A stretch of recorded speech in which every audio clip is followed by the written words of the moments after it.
Good evening and welcome to the Full Throttle End of Year Special here on Unprecedented TV, brought to you in association with the Alliance of British Drivers.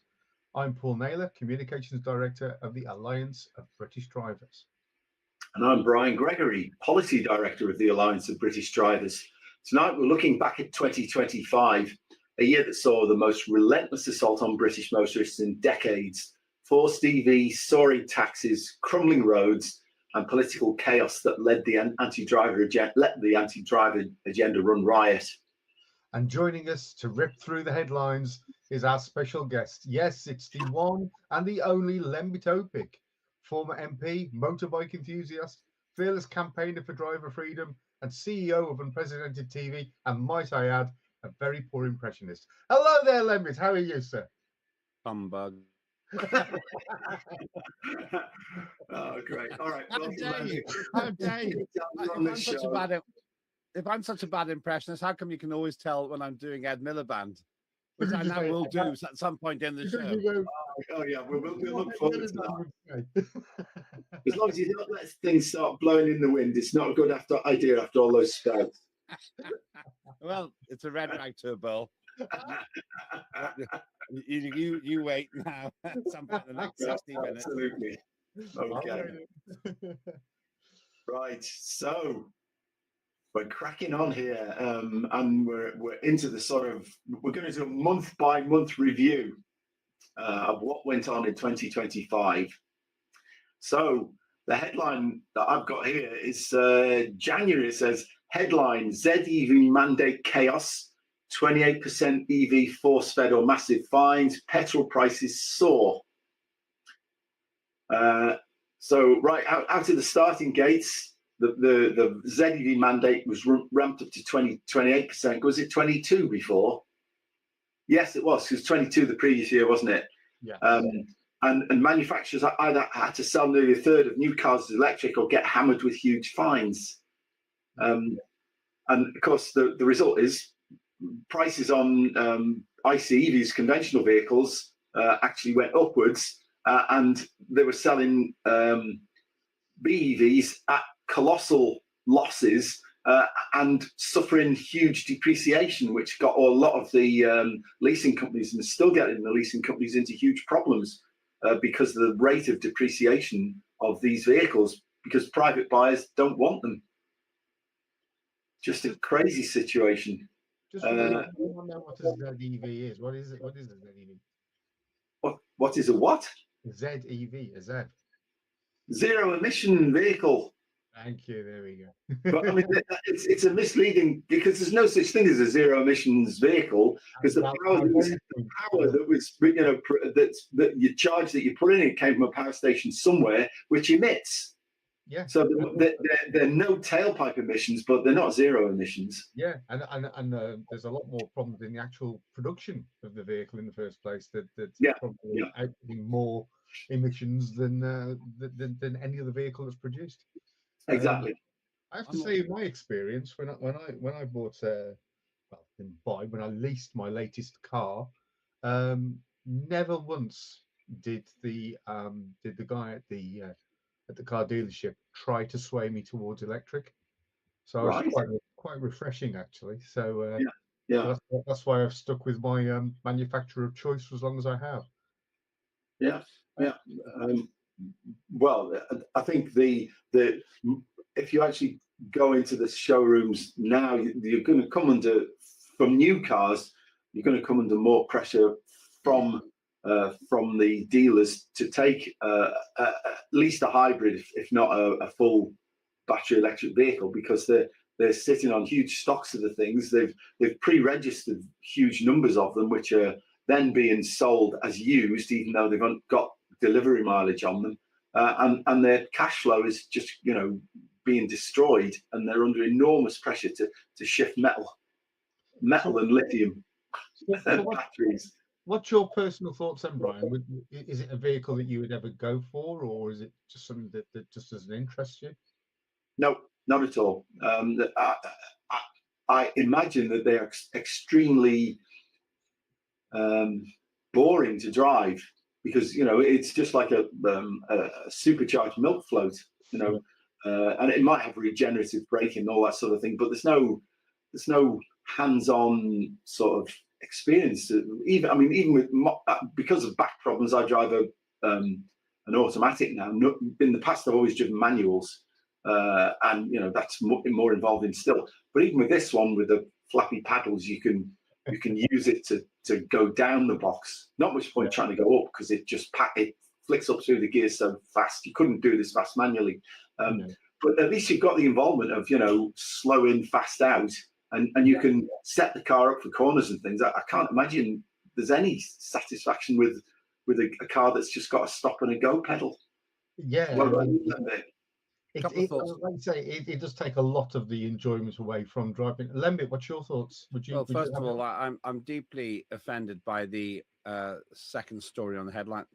On the headlines there, Öpik's latest madcap adventure. I don't remember trading myself to a petrol pump. I'm not sure how you do that, really. But anyway, leaving that aside, fake news. It's fake news. Anyway, fake news. It's in the paper, Lembit. You got to be in it to win it. Exactly. The issue I've got with electric vehicles is the danger in an accident. Well, two things. First of all, they're heavy. They're really heavy compared to their petrol and diesel equivalents. Yeah, I'm a diesel person myself. I just think they're very economical, very reliable, a lot of torque. I just like that. But I do drive an automatic as well, and it's just because I can't be bothered really. I'm not a very fast driver anymore. The problem with electric vehicles is twofold. One, I don't want to sit around for an hour waiting for it to charge if I'm making a long journey.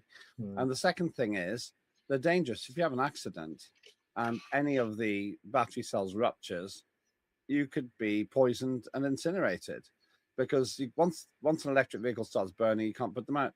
From an environmental point of view, they're obviously bad. They're obviously really bad because they take up precious metals, which are more usefully deployed in other walks of human life. And kids are mining this stuff in places like the Democratic Republic of Congo. And once you put them in the battery, let's not pretend we have no practical way of recycling them. So they're bad all round. But then, of course, this whole thing is political. It's not about the environment, really. It's about the government trying to look like they're stopping a non-existent climate emergency, and that really gets on my nerves. Yeah. And the emergency itself is the so-called emergency is an excuse for increasing levels of state control. Nothing to do with any sort of climatic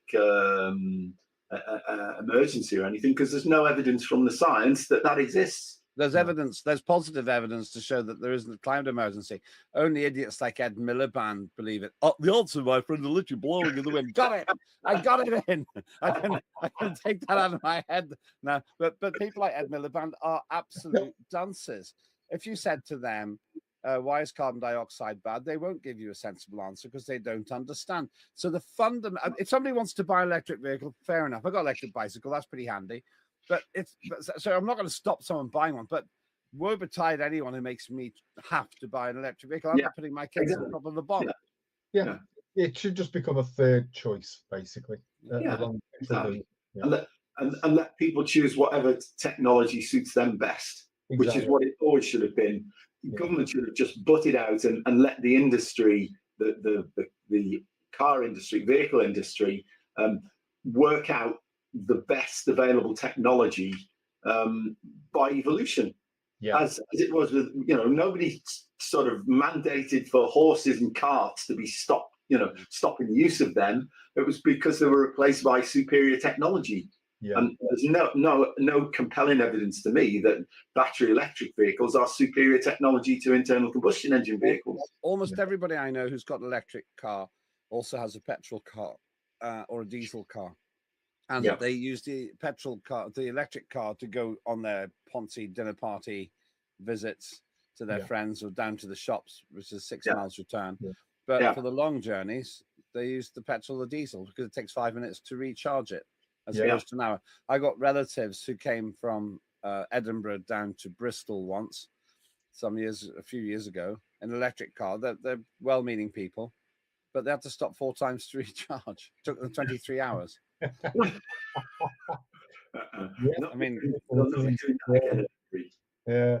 I mean, my personal experience is that around 10 years ago, while I was working for regional press, the motoring editor asked me if I would like to take a Nissan Leaf for a few days. Now, okay, we're talking 10 years ago now, and the range on that thing, I think, was around 88 miles. And that's if you didn't have the lights and the stereo on. And for me, the whole experience of driving that car was akin to a mobile phone. All you were constantly looking at was where your battery was. Um, and for me, it was a really dull and unenjoyable experience. And I've got friends who have gone down the electric route, and one's gone back to a normal petrol engine car, and the other has gone to a hybrid. So that tells you everything you need to know about EVs. I'll make a prediction. That in January 2026. So if you're watching this in the archive, you can see if I'm right or wrong. Yeah. There will be a problem on our electric vehicles get stuck in snow. Yes. Because there will be a lot of snow in January, Yeah. and they'll have the heating on. They'll get stuck because of an accident, and then they'll become the problem because they'll become discharged, and there'll be a bunch of them. Somewhere that's going to happen. I think that's a pretty solid prediction there. Yeah. Yeah. And it's going to take something like that to wake a lot of people up.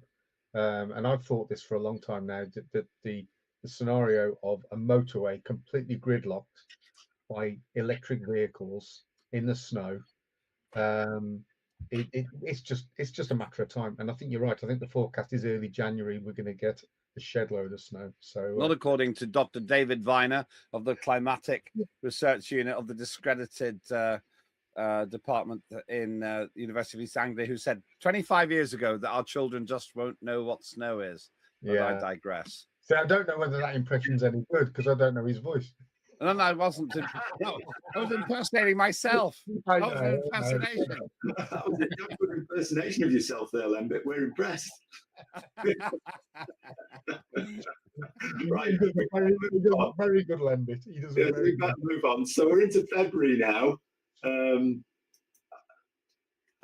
I'm looking at it, it's the script. So Tulip Sadiq booted out in Treasury scandal shocker. Who was Treasury Minister Tulip Sadiq? Resigned amid serious allegations tied to family links and a corruption probe in Bangladesh. Yeah. Crikey, that must have passed right over my head. No, anyway, yes. One of the first big cracks in the Labour government while motorists were quietly being squeezed harder on the roads. Yeah. And that hadn't even registered on my radar, I must be honest. But yeah, and the longer the administration goes on, as we'll see, no doubt, for coming along in the through the months here, the probity, honesty, and integrity of a lot of Labour politicians seems to be a bit flaky. Anyway, I don't have an issue with imperfect politicians. I have an issue with hypocritical ones. The Labour Party spent a lot of the 2024 general election telling us how they would be better. They promised change for the better, and you've got all this weirdness going on. And something which we had this woman who resigned essentially for what looked like very dodgy dealing. And as I say, if you actually judge everybody by today's sanctimonious standards, then people like Churchill and John F. Kennedy, they couldn't possibly stay in office. But but the preachiness of the Labour Party, that's what really bugs me. Because we'll probably come to some of the other resignations later, but they've turned out to be absolutely pathetic in terms of the standards they set for themselves. If somebody said to me, I'm not perfect, I'll make mistakes and I'm not going to judge others, and then they're showing up for doing stuff, I'll forgive them. But if they call for other people's resignations for the same things, then they need to go. Exactly. My thoughts entirely. This holier than thou attitude, and then they turn out actually to be just as bad. It doesn't sit well, and the electorate are not impressed. Most people are not impressed, I'm sure. I don't think we're saying that Conservatives were any better, but at the same time, No. But don't set yourself up as a paragon of virtue if it turns out that you're not. well, and don't get yourself under false pretenses either. But Exactly. Yeah. Right. So moving swiftly on to March. yes. 20 miles per hour and LTNs ignite driver rage. Enough of this nanny state nonsense. So, we're looking at sort of blanket. Well, of course, there's a Welsh experiment of 20 miles an hour, which was I can't remember what it was called, but one of the political supremos in the Senate was actually a poster boy for 20 mile an hour limits. He was the one who organised for the policy to be implemented in Wales. And then, surprise, surprise, was tasked with doing the review to see whether they were any good. And needless to say, he said, of course they are, but there's been a huge political backlash. And they're even having to look, well, they are walking back some of them, but nowhere near enough of the 20 mile an hour limit. I went to Wales a few times because I've still got some connection there, and I will not do any business in Wales. The driving is absolutely unforgivably bad. It's really, really awful. I realize that I've got a madcap adventure in every month. Remember these 20 mile an hour combo with 5 miles, I feel the pain. That's quite interesting, actually, because I did once go to a road safety conference in Bristol, and I said the only reason that 20 miles an hour has been chosen is because it rhymes with plenty. 20 is plenty. I said, why don't we go for 5 alive? And they started booing me. I said, that rhymes even better. And it's a drink that everyone knows. So actually, there's some truth in this one. But this whole thing about 20 mile an hour speed limits and low traffic neighborhoods, it's basically the emasculation of drivers. Yes. And, you drive through Wales now, it's unbearable. It's absolutely unbearable. And it's hard to tell what speed limits are. They go 30, 40, 20, 40, 20. And it's very easy to get a speeding ticket. For what? I haven't checked the statistics, but I very much doubt there's been a significant fall in casualties. It's also a potential shift in concentration as well, because instead of looking out of your windscreen, you're looking at your speedo to check that you're doing the right speed in the right zone. It's while you're being overtaken by pensioners on mobility scooters and cyclists. Should apply to cyclists too. On the cover of that newspaper there, you can't quite see it, but just to the left of that, there's a sidecar with a dog in it. Is that your Wallace and Gromit effort there, Lembit? I couldn't possibly comment on the previous the newspaper had cover. Apparently, there's a third cheeky girl. That's news to me, but I will look into it. There it is. Yeah. One you never met. Just good friends. Yeah. Well, frankly, if there was a third cheeky girl, it wouldn't just be good friends, but that's another story. Right. Yeah. So I think we've covered that. The drivers were furious about endless delays, fines, councils turning roads into obstacle courses instead of proper transport routes, which is still, of course, the case because there's still a lot of this LTN stuff going on in and around London. A lot of councils have signed up to this UK 100 cities thing, which is actually more than 100 locations now, where they're trying to bring in these 15-minute city concept, so that you won't need to go any further than 15 minutes walking or cycling to all the facilities you need, except if you happen to want to visit some beauty spot 50, 60, 100 miles away, which you wouldn't, if they can get what their philosophy established, you wouldn't be allowed to do anyway. Or it's still middle class as well. If you're living where I used to live in the Elephant and Castle area, you don't want to be stuck there.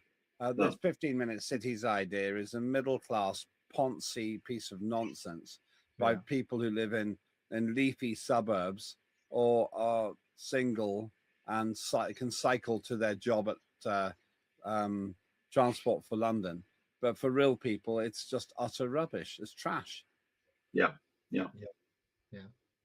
But it's to them, it's it's an ideology again. Yeah.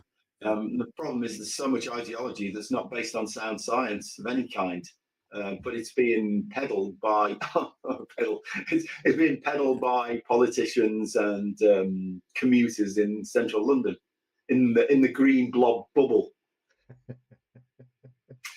Anyway, we'll move on. I think we're on to April now. We are. Oh, Trump's tariffs hammer 25 slap on UK cars. Motorists pay the price. I think he walked that back later in the year, but initially when he was playing hardball on tariffs, it was, I think, 25%. It was even higher in the EU. Was it 50% or something? I can't remember. But certainly he was quite lightly, apparently, at the time. Yeah, we did in comparison with the rest of Europe.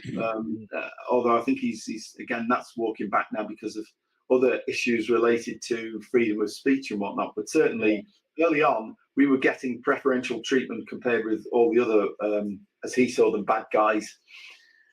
It was another blow for road users because spare parts and everything were going to go up as a result, and repairs, and also it feeds into inflation inevitably, and that means all of us end up paying the price because of so much of what we consume and use nowadays is transported by road one way or another.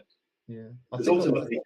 Yeah, I story think for me here. There was a couple of businesses that almost automatically said that they were closing.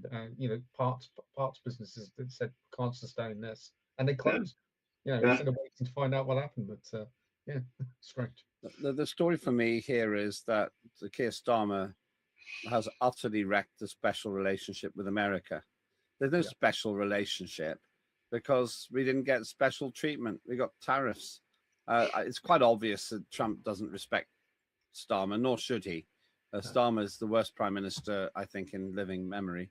Far worse than this. Probably not the worst prime minister in English history, I think it's fair to say.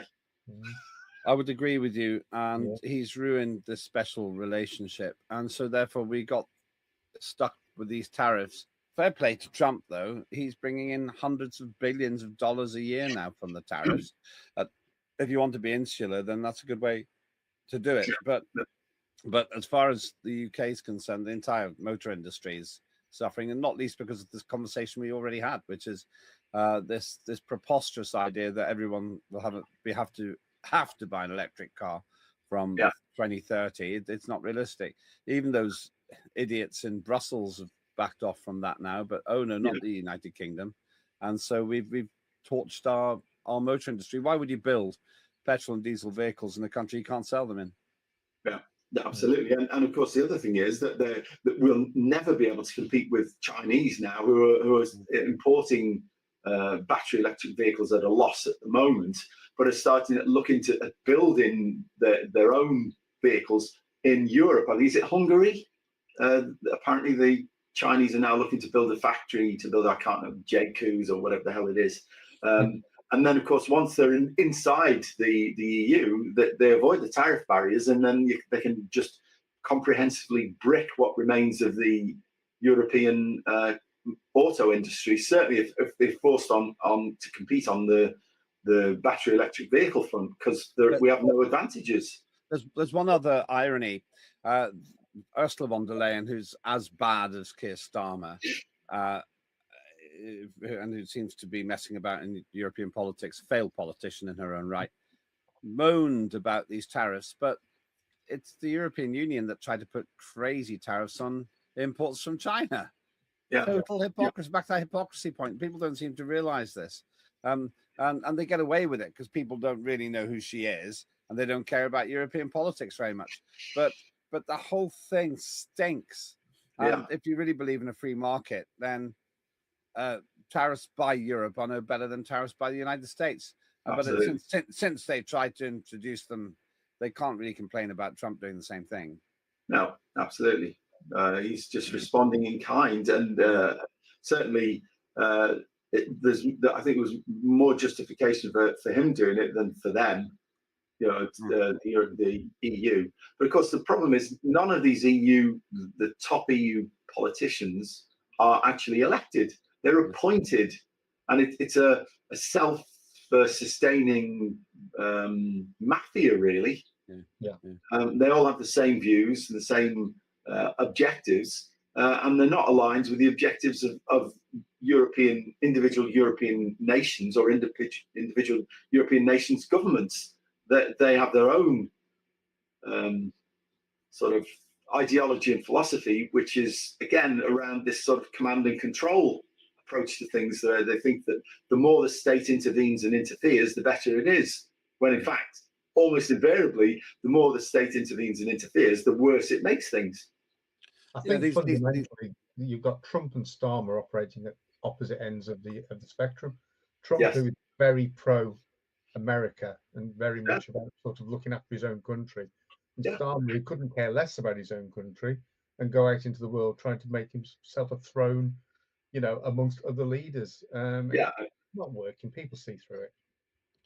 It's tragic, really, for this country, because we've got such a low quality of politician now, and these tariffs on cars and everything else combines with ideologies. You said before, Brian, it's ideological to go for electric vehicles. There's no environmental benefit in it whatsoever, and certainly no utility in it, because for long distances, current battery technology isn't good enough.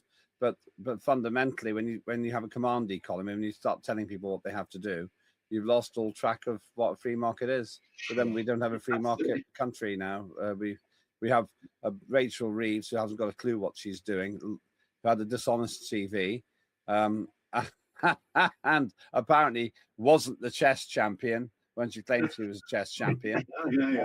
These people are wrecking driving, but then of course they're perfectly happy to have their ministerial cars, and Starmer's perfectly happy to fly around the world, and what do you call it, that stupid deputy prime minister, stupid Lammy. In the literal Lammy, is willing to eat his way around the world in posh flights. Absolutely, and it's just depressing. The proof of the pudding's in the eating, as they say, and here we are, where we're languishing at 0.1% growth or something at the minute. In 2024, America's growth rate is 4.2%. So is Russia's. Despite all of the sanctions and everything else, Russia grew 4 times faster than Britain last year.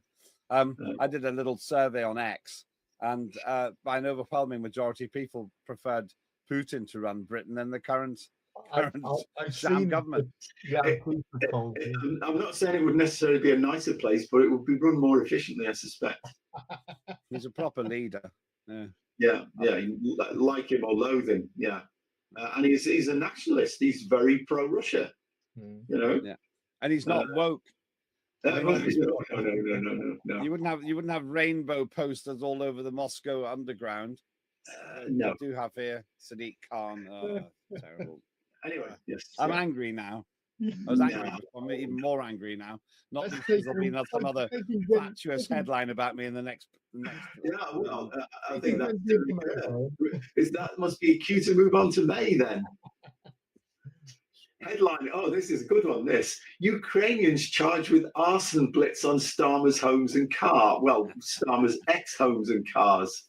A shocking series of arson attacks targeted Keir Starmer's properties and his car. 2 Ukrainian nationals were charged. And there's a lot of questions about security and foreign interference with the war on drivers carrying on in the background. But those two are still on remand, I think. I don't think they've even been brought to trial yet. It's over 2 years since these events took place. And there were all sorts of conspiracy theories swirling in the background about Ukrainian rent boys and all sorts of stuff, which, you might think they were true, but I couldn't possibly comment. There were three of them, all born in Ukraine. Good-looking, handsome young men, if you're into that kind of thing. And what's mysterious about this is that the Prime Minister's current and former property was allegedly damaged by these suspects, and it takes a year to take them to court. Well, if it's in the national interests and it certainly is, to know what's going on with the Prime Minister, they should be able to do this very quickly. They were able, they were able to charge and imprison Lucy Connolly for her 2 words on the internet in no time. But these the language in prison now. There is some talk about the fact that maybe there are gagging orders for the mainstream media to not talk about it. But I simply don't accept that that's reasonable. If the Prime Minister is in real danger, then we should know quickly, and it is in the public interest.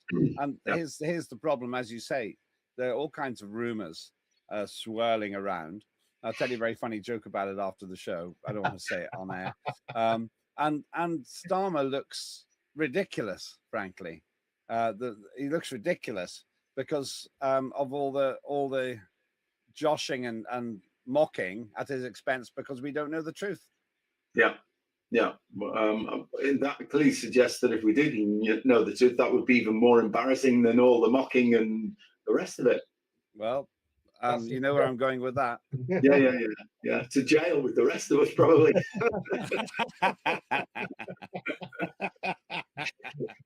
Remember, the first rule of jail: meet somebody nice the first day you're there and become an Right, okay. Probably May done for, and probably us done for as well. Moving on to June. Brian, allegedly. There you go. Allegedly, yes, allegedly. So now, June, Reeves' cruel U-turn, pensioners frozen out of winter fuel cash. Well, again, this is something where the government contrived to get themselves into more hot water, and then subsequently down the line have had to water things down, as we're seeing, with the farmers' situation as well. That they come out and they say, "Oh, we're going to implement this policy, no U-turns, no nothing," and then within a very short period, they're sort of ducking and diving and slightly changing course until eventually they do the full 180 on it and sort of walk it back. What is the point? Sorry, go on, Lembit. It's a 360 because first they said that if you vote Tories, they'll get rid of the winter fuel allowance. Then Labour got in. They did get rid of the winter fuel allowance, totally contradicting themselves.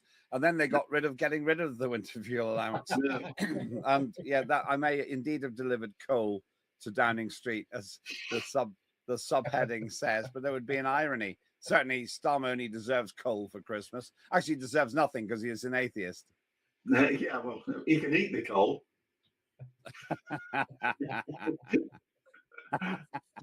There's rumours as well that by the time the next mayoral elections come around, that coal will actually be a diamond. So it's all good. You have to know quite a lot about physics to understand why that's funny, Paul. No, I got it. Dear viewer, it's the same stuff. But if you squash coal enough, you get diamonds, but it does take a few million years. Yeah, a bit of pressure as well.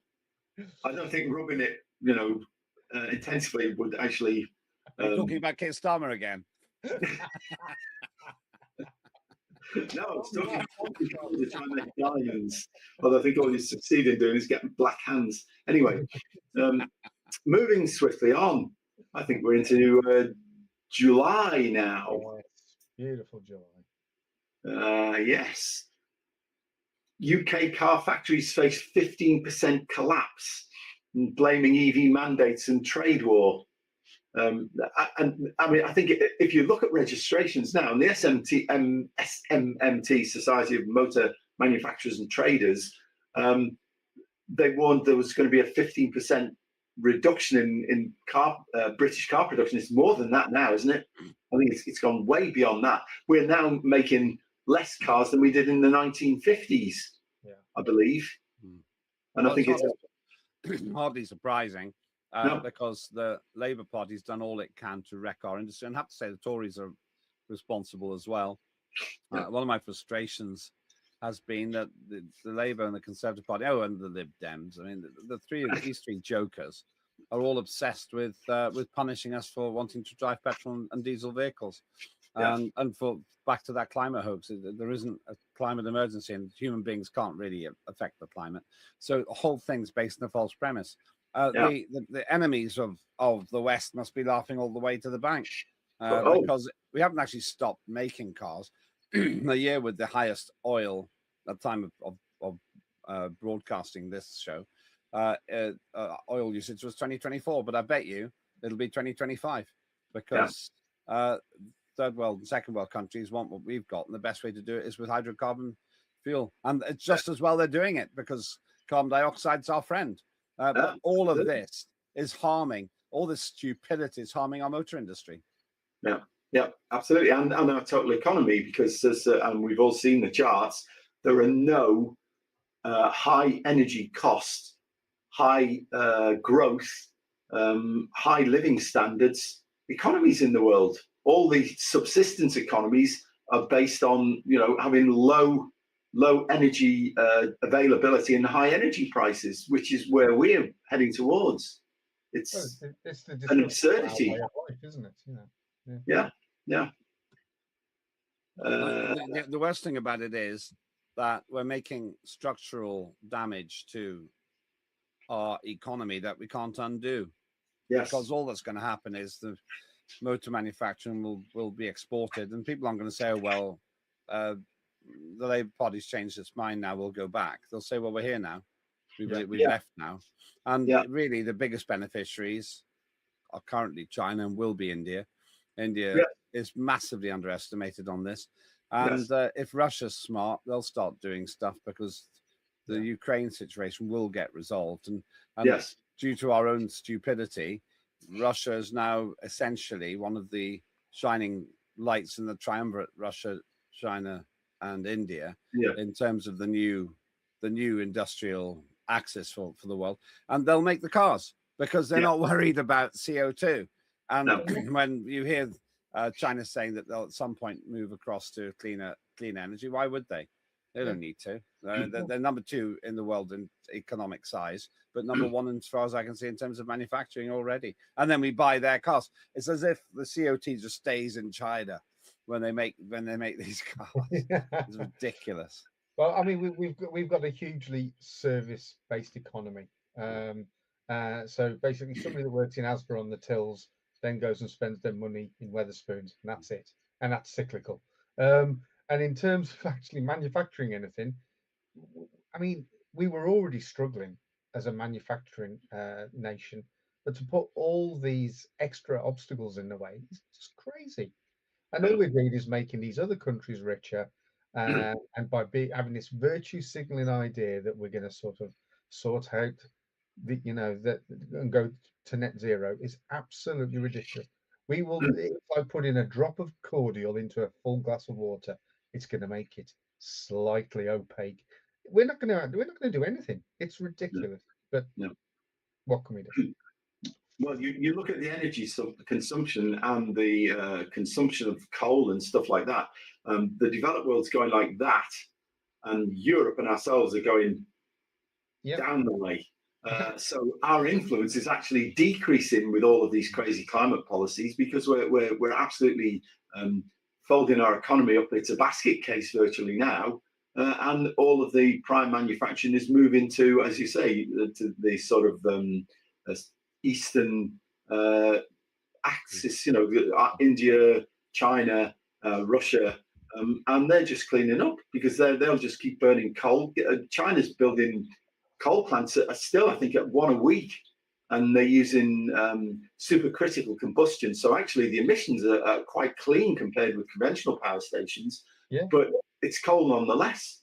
But it's good though, because if you look at it, Paul Naylor gave us a brief education in the formation of diamonds earlier on. I'll give you one about plant life. Plants love carbon dioxide. It's the gas of life. It's their fertilizer. So China's actually feeding the world by, in a very marginal sense, increasing the amount of carbon dioxide. It's really a tiny amount. Doesn't really make much difference to the climate, but it does make some difference to plants. If we could double the amount of carbon dioxide in the atmosphere, that would be great, because then you'd be able to grow things where you can't grow them at the moment. Yes, absolutely. The Earth would green. Well, the Earth has greened quite dramatically in the last 4 or 5 decades, and NOAA, NASA satellite measurements have proved it. That even the slight increase we've seen, if it's to be believed, from 280 parts per million volume pre-industrial to current 420, has increased the amount of the Earth's land surface on which we can cultivate, just because of that small increase. Yeah, it's one of the, for another time, maybe for a show in 2026, but it'd be interesting to figure out why carbon dioxide has increased. It doesn't seem likely that most of that is by humans. It just doesn't add up. But whatever the reason, it's good. This is the irony, of course, that we're told that a good thing is a bad thing. It's classic or George Orwell 1984 doublethink. But the reason for choosing carbon dioxide was because carbon dioxide was one of the products from combusting hydrocarbons, which they laughingly call fossil fuels. Try grinding up the bones of a Tyrannosaurus Rex and burning them and see what happens. That's fossil fuels. So hydrocarbon combustion produces carbon dioxide, but at the moment it's the most portable, high energy density type of fuel that you can use for vehicles. It's much superior to battery powered vehicles because of the very low energy density, the huge resource requirements of battery electric vehicles in terms of mining them and all the rest of it, and the infrastructure that's needed to produce the renewable electricity to fuel them. It's a complete nonsense. But fossil fuels are brilliant, as though Alex Epstein, as it says, the guy who wrote a book on fossil fuel future, I think it's called, or something. We can't do without them. And of course, the downstream products, society is dependent on plastics, on antibiotics, all of these oil-derived materials that make our society run smoothly. We'd be without them if we weren't using see, I've said it now, weren't using hydrocarbons. You did it yourself now. I know. Slapped wrist. And that's the biggest problem. We are doing this to ourselves. This is something that's being done out of choice. Yeah, it's well, political self-mutilation, I suppose. Yeah. It's a crazy. Right. Okay. Do you think we've done with July now? Was it July? Yeah, or was my producer not satisfied. Our producer not satisfied with mocking me in the headlines now says Lembit Öpik. There's nothing opaque about me. I'm open book. All right. Okay. Well, we're on to August. Pothole hell. Record summer breakdowns as roads crumble under neglect. I mean, it is absolutely reprehensible. This when you think that, when you look at the all-up tax take from road users, not just from fuel and road tax, road, what do they call it, vehicle excise duty, all this other stuff, but from the VAT that's levied on when your car's serviced, when you buy a new car or a used car, when you replace tires and all the rest of it. All VAT has been collected on those, and none of it's getting fed back into maintaining our roads, which are they're not even probably at the level they were when we were using horses and carts. It's just dreadful. It comes to something when country lanes are better than sort of like your A roads and your B roads. Yeah, well, it depends whereabouts. Some of the country roads in County Durham and local area where I live are in dreadful condition. Are they? Right. Yeah. Who can not have been enraged when you drive over a pothole and you get that bang, and you just think, is that damaging the rim of my wheel? And I've had punches when I lived in central London. I had massive problems because of the abysmal state of the roads there. And also then you got the road calming measures, which makes you accelerate, increasing your fuel consumption. But also, if you hit one of them too hard, problems for your vehicle again. But what is the amount of money that car drivers give in tax? Something like 37 billion a year, something like that. Direct, of that order. But only a tiny fraction goes into road usage. Of course, there's another irony in this. They're now starting to tax electric vehicles after having tried to incentivize people with money to get electric vehicles, but the holes just keep getting worse. You get these headlines in the unquestioning mainstream media. Oh yeah, millions to be spent on fixing potholes, but the problem is a dire one. From a technological point of view, we still haven't fixed it because pothole repair is still in the dark ages.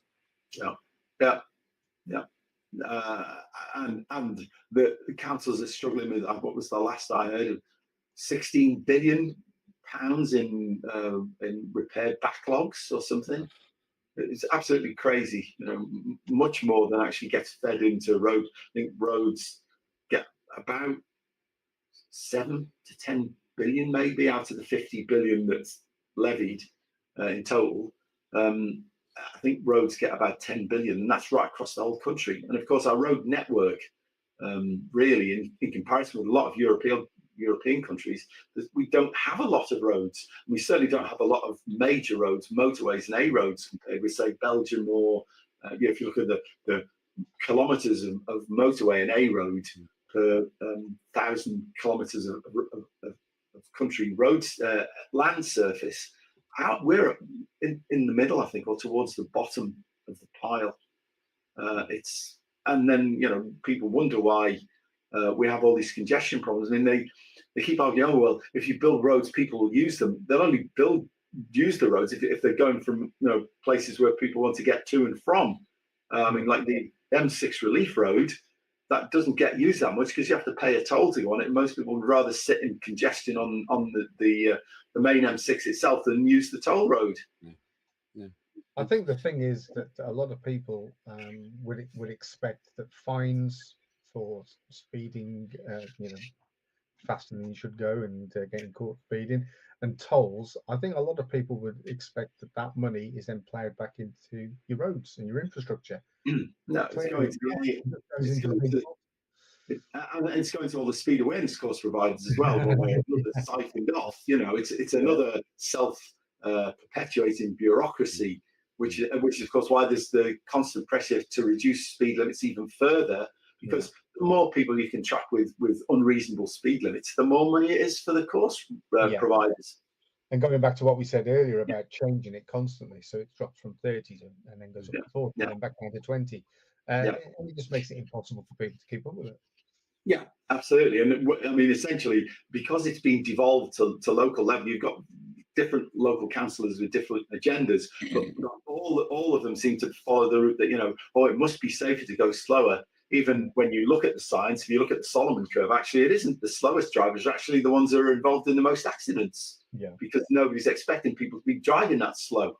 So, what we actually need is an overarching, as we've said before in ABD, we need a road accident investigation and prevention branch. Apparently it's not a board, it's a branch. Road accident investigation and prevention branch that we need to actually set speed limits and ensure that their enforcement is realistic and objective and fair in places where speed is a particular problem, not in the middle of an open motorway in light traffic where, there's an easy target, we'll take whatever quick thing, send him on a speed awareness course. Ka-ting, ka-ting. We could call it the Road Accident Branch Investigative Department, or RABID. Doesn't make a lot of sense, but I can see the comments loud. He was trying to get that. Yeah, it's not perfect, but you get the idea. No.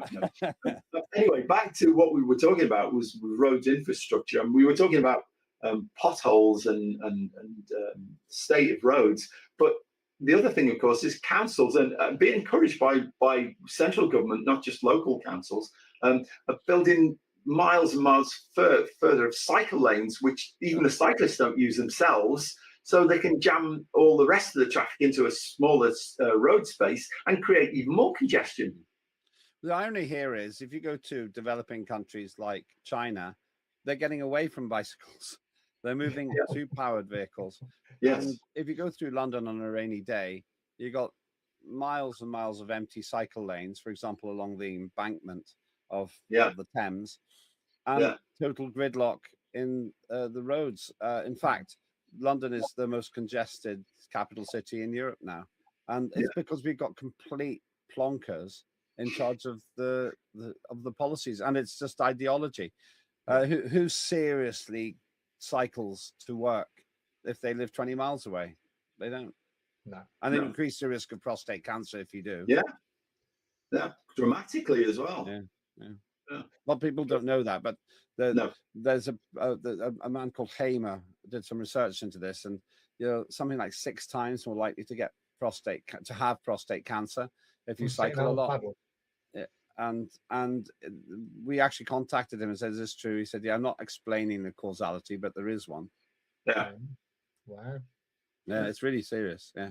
Also, by the way, just in terms of road safety, during COVID, there was something like a 40% increase in cycling and a 40% increase in cycling deaths, even though there was a 20% or so reduction in cost. Deaths on bicycles are directly proportional to how much cycling is going on. And it's not proportionate to other vehicles at all.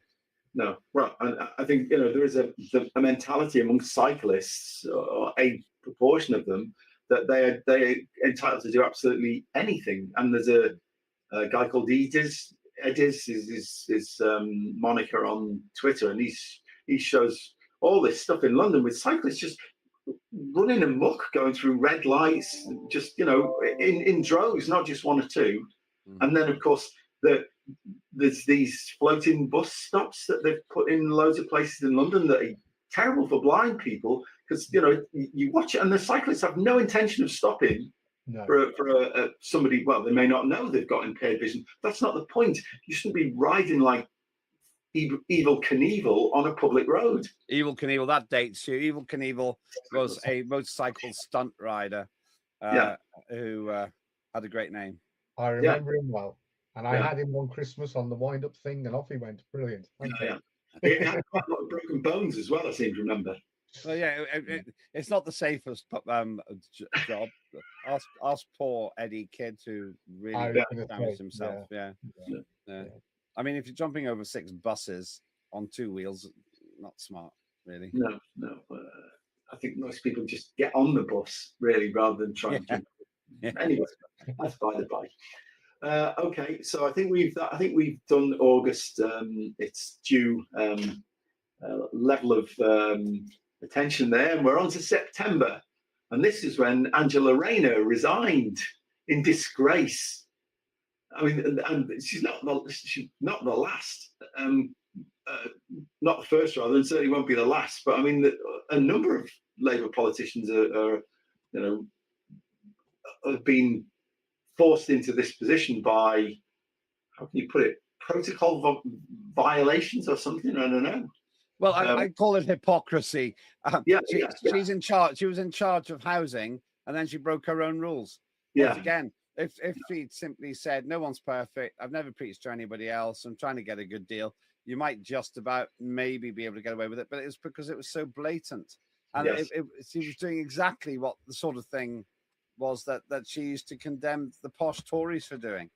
And it's just shocking. At time of broadcasting, she hasn't got a job back, but I bet you she will come back. And also, here's the funniest thing of all: she could become the Prime Minister. When Starmer resigns. She is loved by the, well, I hesitate to use the term hard left, because I don't think hard left and hard right mean anything nowadays. I mean, we've looked at this now. For me, if you say somebody is hard left or hard right, it's the same. It doesn't matter, because if effectively whether they're Marxist or fascist, the result for the people living in the country is the same. It's just totalitarian and anti-libertarian.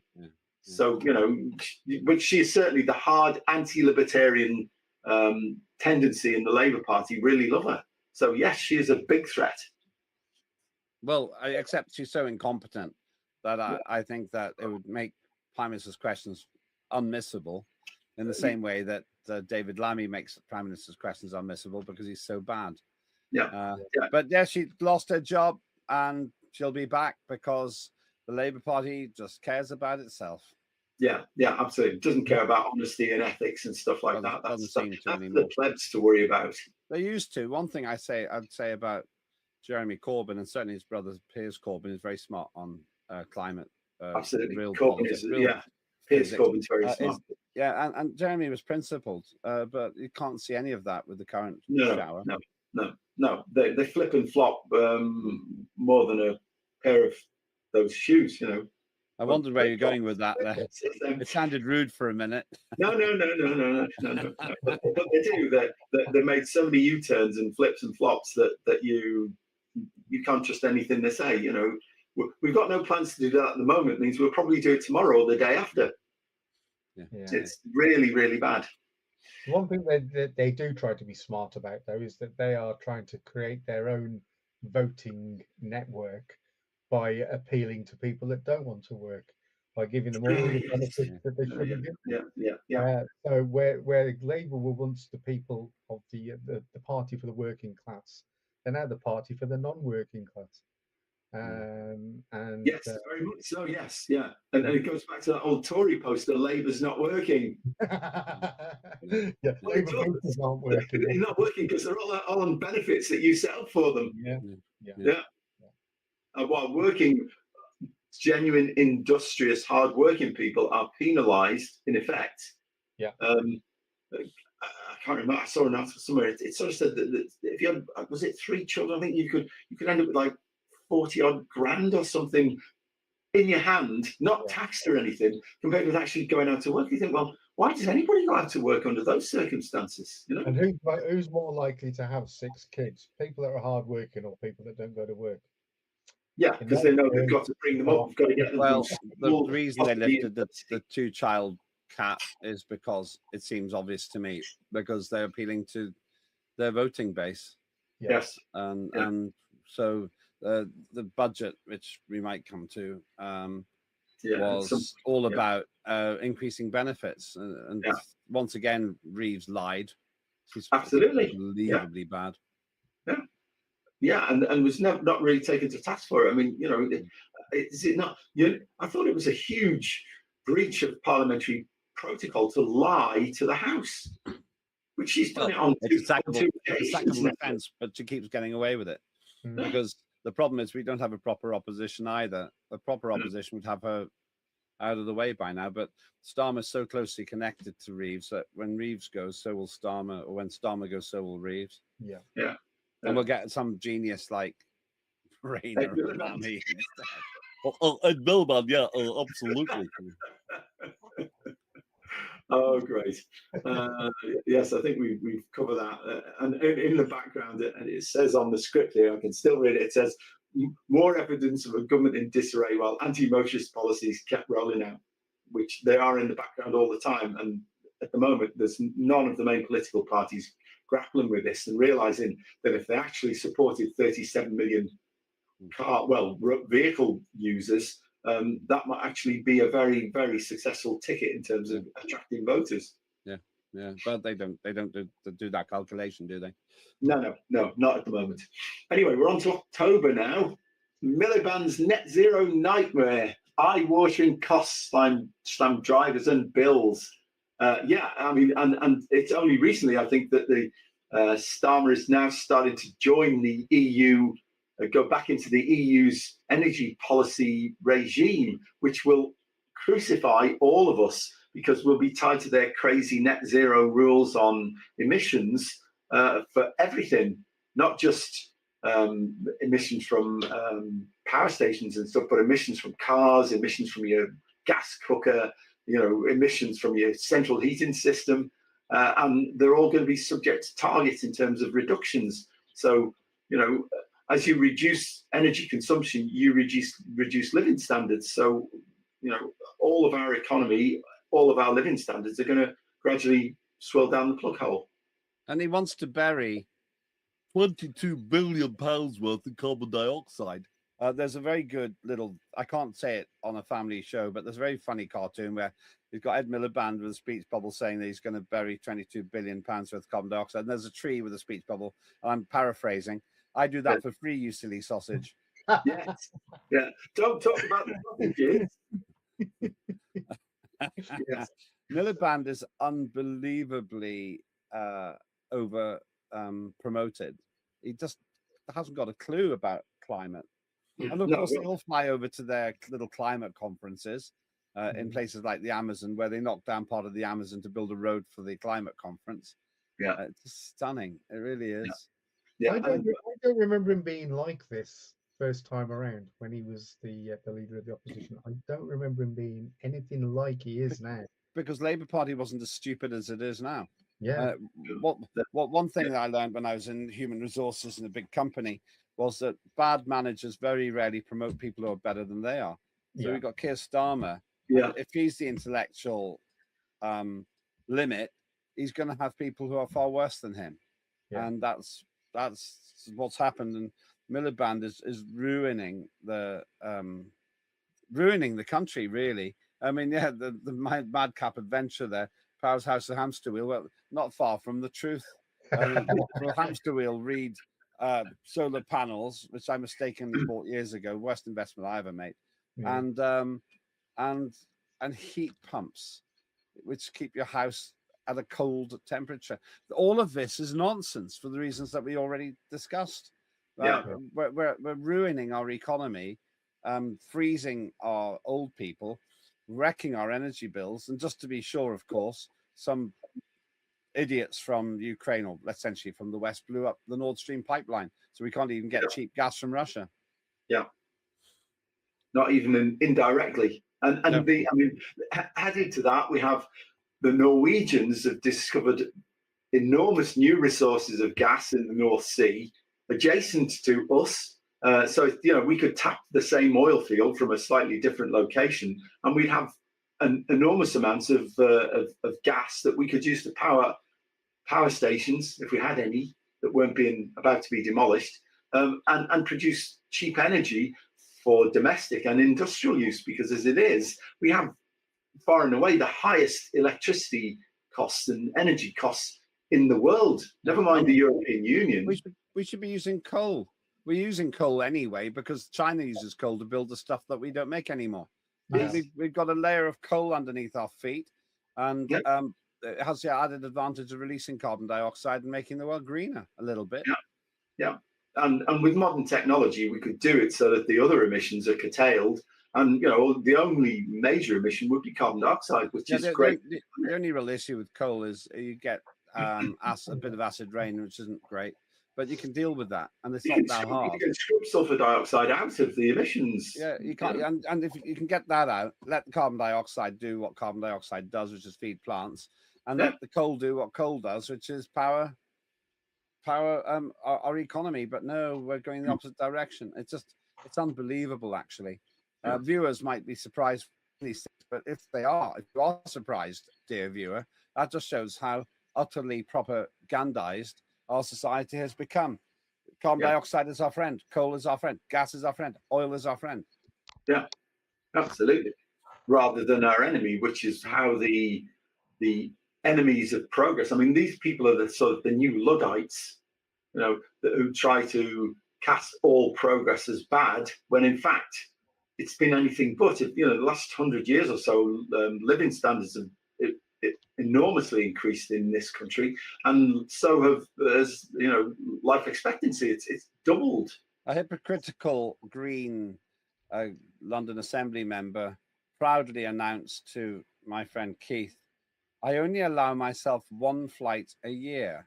To which he said, "How do you get back? Walk?" And this is the point. These people ignore the fact that 90% of the human race has never flown at all, and yet they fly all over the world to tell us not to fly. Emma Thompson, I used to quite like her as an actress. I won't pay to see anything she does now because she flew all the way from America to UK to embark on supporting a climate emergency demonstration. You flew all the way from America to do that. You flew, and this is the thing. The total hypocrites. Yeah, absolutely. Right, okay, I think that's October disappearing over the horizon, and we're on to November. Oh yes, we've partially discussed this already. The 40 billion tax raid, farmers' fury over the inheritance law changes, which affect not just them but a number of other businesses as well. But they're probably in the front line. So we had tractor protests, some of which were stopped by the police at very late notice, causing a lot of problems. And of course, they arrested quite a few farmers who were at the forefront of that. Frozen tax thresholds, of course, fiscal drag, which has been used by not just the Labour but Tories as well, and road pricing, of course, for BEVs, which is another good reason to stick with an ICE vehicle, because we already pay a progressive form of road tax through fuel duty. We don't need to pay any paper mile, and we never will if we can avoid it. That's for sure. Yeah. Also, think about the surveillance implications of this, because paper mile requires people to know everywhere you're going all the time. Yes. And we're already the most surveilled country in the world, pretty close to it, and it just gets worse. Well, I mean, I think the aim is to tie your digital ID to your carbon dioxide emissions, to your consumption, in effect, and to use central bank digital currency to actually get to the point where they can police whether you're even allowed to go on that journey at all, never mind surveilling you when you're on it. Yeah, it's unbelievable. These people are, they rival, using technology, what the Russians did in Stalin's time, and of course the Germans in Nazi Germany. I wonder if with all the surveillance, if it was all in place, we'd have got to the bottom of what happened with those 3 handsome young Ukrainian men who allegedly attacked Sir Keir Starmer's property. Now, that'd be interesting. Let's start with that and then see how it goes. Let's start by having 24-hour surveillance of the cabinet, see what they're up to, and then if that works, then we can find out. Then we can roll it out. But I don't think they want that. I don't think Keir Starmer would. No. But of course, they're all paragons of virtue, Yeah, paragons of virtue. Yeah, absolutely. Yeah, I totally buy that. Yeah. So you had Angela Rayner and Keir Starmer and Ed Miliband and David Lammy over for Christmas dinner, did you? He won't cross my door on that basis, not least because there won't be any food left if Lammy's there. And frankly, just imagine listening to Angela Rayner talking about Tory scum and I don't know, Keir Starmer explaining his views on young Ukrainian men. I don't know, what does he talk about? What did he talk about? Well, don't worry, because you'll be playing Trivial Pursuit. And that'd be all right anyway, because Lord Arley's it'll be financing their Christmas dinner, won't you? Labour donor. That's right. Imagine having a man who buys clothes for your wife and not thinking that's odd. It's really weird. Really weird. Yeah. Anyway, yes. I think we should get on to less sensitive points. Right. There's nothing positive to say about the current government. No, well, the only positive thing is that their term of office is finite. Oh no, I know they cancel elections, don't they? Yeah, well, yes, that's also seems to be a factor that's playing in the background as well now.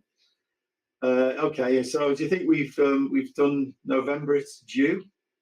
Yeah, let's bring it right up to date. Right. Okay. Well, let's bring it on to current times, onto December, in effect, of which there isn't much left, it must be said. So Christmas Day EV sting, congestion charge exemption axed. Bah humbug, Lembit. Humbug. Yeah. I quite like, actually. Yeah, I like it. On Christmas Day itself, electric vehicles lost their exemption from the London congestion charge. The ultimate slap in the face for early EV buyers who've been promised cheaper running costs. Another broken green price. I predicted this about 10 years ago. I went to an inquiry into what was called the Silvertown Tunnel. It's a new crossing being proposed underneath the Thames. And in the course of my excellent cross-questioning of the, if I say so myself, excellent cross-questioning of the legal counsel of the Transport for London people, they said quite openly, yes, sooner or later, we're going to have to charge electric vehicles. So I said to everyone, they're going to do it. Everybody ignored me. And now it's happened. And this is the thing. It is a slap in the face you buy something which is a super heavy, battery laden pain in the backside if you're making a long journey, and you go, well, at least it's cheaper for now. Okay, never mind the fact, as you said before, the resale value plummets, because why would you buy a second-hand electric vehicle if you don't know if the batteries have been damaged or not? It's just really asking for trouble buying a second-hand electric vehicle. So you got this thing which has crap resale value, it's heavy, takes time to recharge, but you go, well, at least I can drive it around without having to pay congestion charge. No, how wrong you are. And the pay per mile is all about taxing these vehicles. So Yes. not only did they essentially sell you a pup, they're now punishing you for it. Yeah. Well, as was done with diesel vehicles, of course.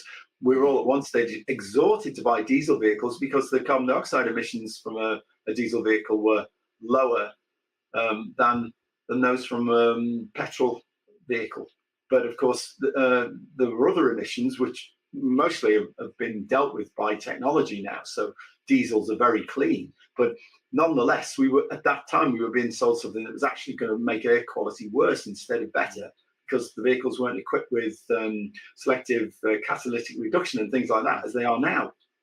And of course, everybody was, particularly company car drivers, which I was at the time, were encouraged to go diesel. And then the next thing you know, oh no, it's the worst thing in the world. We're all dying of air pollution. You're all doomed. So we must tax you. This is the problem. This whole thing about air pollution, people, there's a very tiny number of individuals who have problems with air, and they have underlying health problems, but the overwhelming majority of people don't. But here's the irony, and I've said it before on Full Throttle. What's Sadiq Khan, that useless Labour mayor's solution? Force us into the underground? Oh, hang on, but he tells us that particulate matter is deadly. Lo and behold, particulate matter is between 500 and 3,000% higher in the underground, depending where you are, than it is street level. So it doesn't even add up. And as for pollution, the biggest exposure you get to something called nitrogen oxides is when you're cooking in the winter in your house with the windows shut, if you're using gas. The amount of nitrogen oxides in your kitchen is orders of magnitude more than you get in the street. And actually, there's a piece of research which I looked into some years ago to see if people who cook with gas have higher incidence of respiratory problems than people who cook electric. And there's no evidence of it at all. The whole thing, it's a bit like the climate rubbish. And yet, we're told things like 9,500 people die a year from bad air in London. Give me a break. You know, it's just rubbish. Yeah. And, well, it always was, because the COMI, the Committee for the Environmental Effects of Air Pollution, I think they're called COMI, their initial study, they basically were told to estimate, and it really was that, their estimates were based on attributional data, no hard data that linked loss of life. And so they came up with this estimate that, what was it now? It was it was life years lost across the whole population. So they made an estimate of what the loss per individual was and multiplied it by the total population, and they came, oh, this is 40,000 lifetimes, years lost. But you're talking a very, very small estimated loss, because there was no evidence supporting it. Like 8 minutes of person or something like that. Yeah. It was completely garbage, attributional epidemiological data. But of course, Khan and all these other crazies all ran with it. Oh, there's 50,000, millions of people each year dying of air pollution. No, actually, if you look at the evidence, it just isn't there. It's basically threshold versus taper. What does that mean? What it means is that what they assume is that the deaths go up as a proportion of pollution. So it goes 1, 2, 3, 4, 5 together with pollution going up like 1, 2, 3, 4, 5. But it's not like that. It's a threshold. There's a threshold that really, if you go above, then it gets problematic. But we're nowhere near that threshold. If people can survive in Delhi, which has a really bad air pollution problem, then so it's number one in the world. Yeah, we've got nothing like that here. Possibly in Delhi, there's a problem. I don't know really, haven't studied it properly, but Britain hasn't. Here's another irony. The place with the highest life expectancy in Britain, I think it's the highest, is also the place with the highest pollution, and that's Marylebone. Why? Because life expectancy is pretty directly proportional to wealth, and the wealthiest people live around Marylebone. It's about wealth. It's nothing to do with air pollution.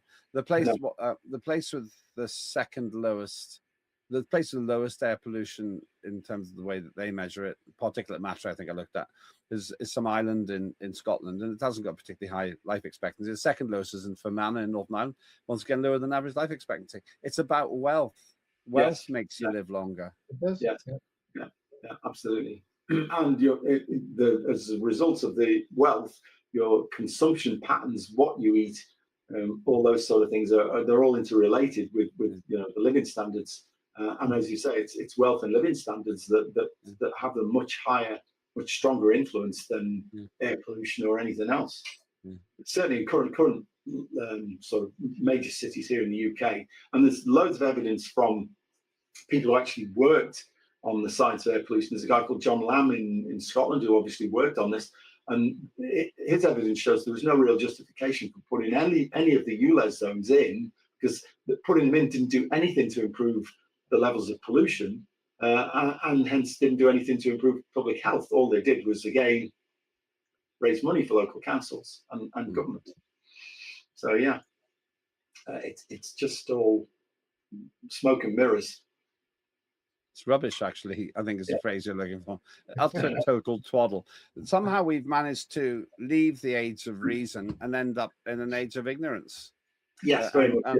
Where we have total scientific fools making decisions which cost this country trillions and guarantee that the United Kingdom will become a backwater with little manufacturing to speak of, partly because of hugely high energy costs and partly because of penal taxation. But we buy everything in. So all we've done is export our carbon dioxide, ironically, to countries like China, which, as you said before, building one coal-fired power station a week or opening one coal-fired power station a week. And as well they might, because somebody's got to release the carbon dioxide. Yeah, absolutely. Yeah. But it will take something, I think, seismic in the political arena for things to change, because I'm not convinced personally that whatever the Conservatives say in opposition, that when they get into power, if they were to get into power, anything dramatic would change. So it will take basically the green blob to be sidelined before there's any chance of any real concrete, genuine political change in terms of energy policy, which is what in the end drives the economy. I mean, Reeves keeps talking about growth, but everything she's doing is actually dampening down growth instead of the opposite. We're not investing in high profitability, growth sustaining activities. We're spending more and more on public health and diversity and all sorts of other stupid stuff like that, and actually public expenditure, but there's no private sector growth to actually generate the wealth to sustain the public expenditure.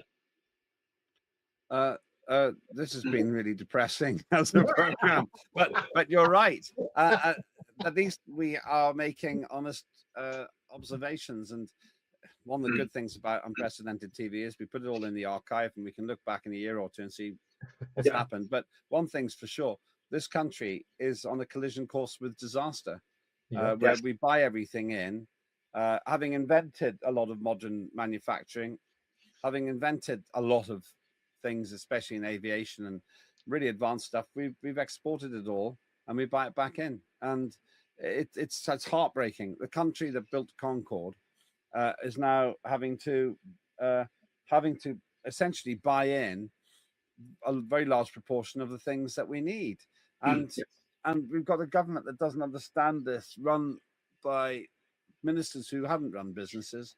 We have the worst educated cabinet in history, as far as I know, and they try to make a virtue of it, and then they tax the public for wanting to put their children into private schools, not Yeah. least because in those private schools there's some hope that they're not being given weird sex education instructions about transsexuality when the children are 5 or 8.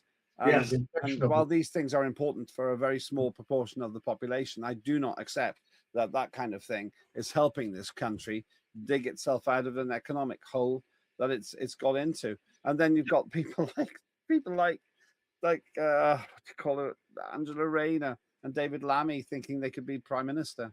Why? Yeah. Because they probably think to themselves, if Keir Starmer can be prime minister, anyone can. Yeah.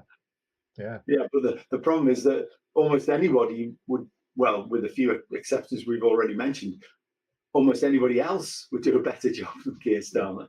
Well, I was watching Love Actually over Christmas, and you see Hugh Grant as the PM, and you think, yeah, he would be a much Yeah, he would be credible.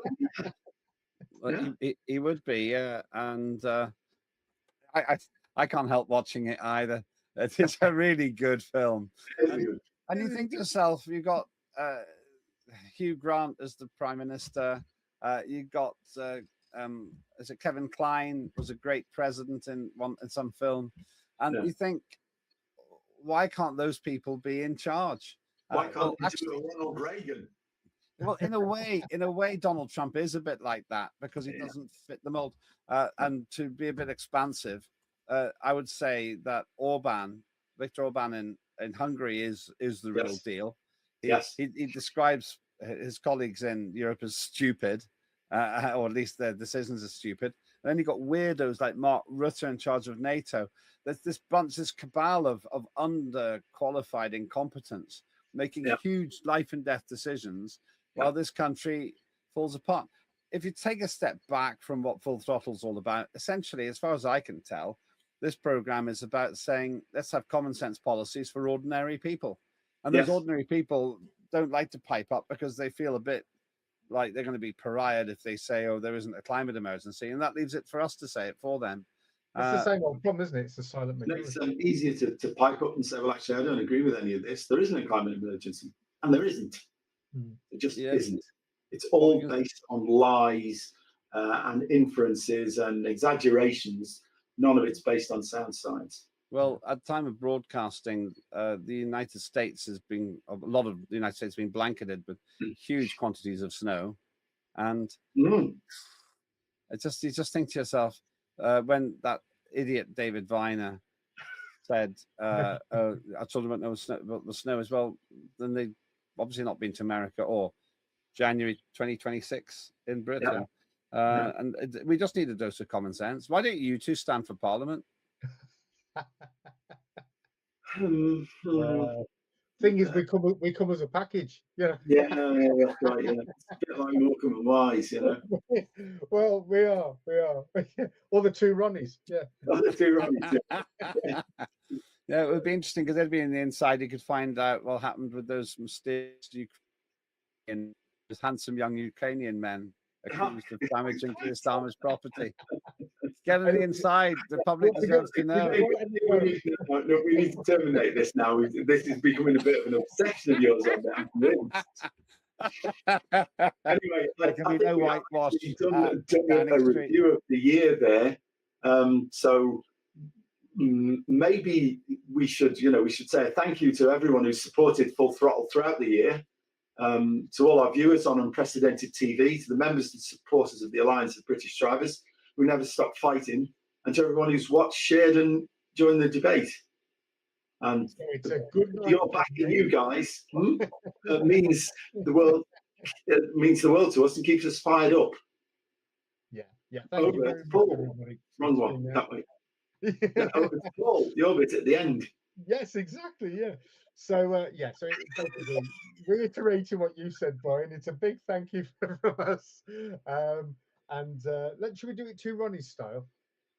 It's a good night for me. I don't know if I can do two Ronnie's accent. It's a good night from me. Oh yes, and it's good night from him. Yay! And him. Okay. Anyway, that's it for 2025. Try to stay safe, stay defiant, and we'll see you in the new year. Thanks, everybody. Bye. Cheers.